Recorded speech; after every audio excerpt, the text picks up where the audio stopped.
Olá, tudo bem com você?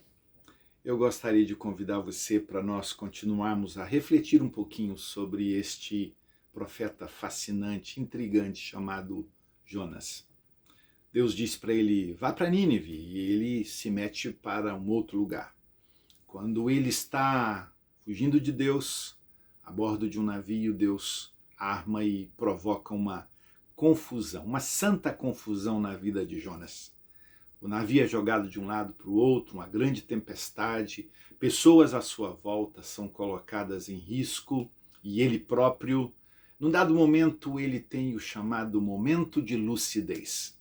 Já parou para pensar que uma das coisas mais importantes no momento da crise, no momento difícil, é uma coisa chamada lucidez?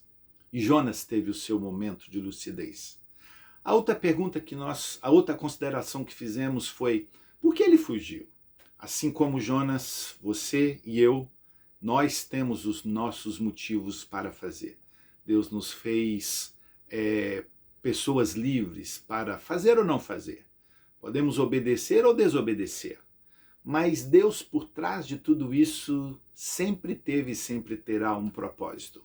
Finalmente, algumas coisas acontecem neste propósito. Nesta história toda, Deus está trabalhando a vida de Jonas, é como que conduzindo ele, pastoreando ele, conduzindo ele para que ele pudesse experimentar, viver aquilo que Deus de fato queria para a vida dele ou através da vida dele. Muitas vezes as nossas crises e problemas e situações que nós vivemos é porque nós vivemos o nosso motivo, a nossa razão. Como disse, Jonas tinha o motivo dele.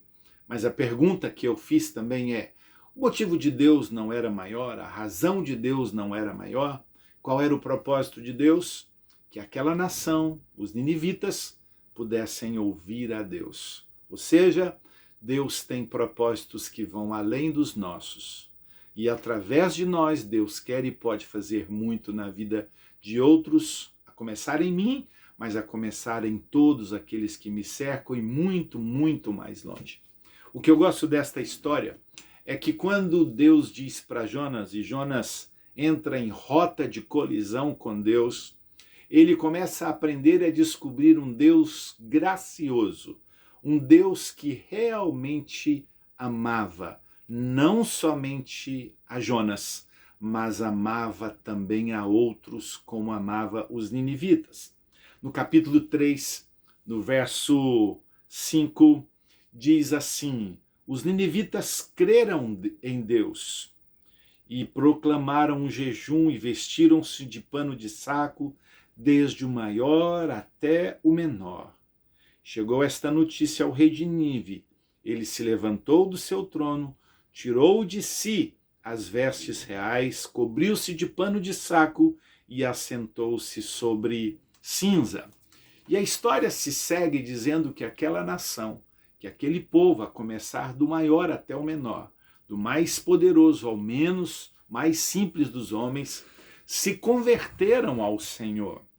Será que o propósito maior de Deus era a conversão daquela nação? Também.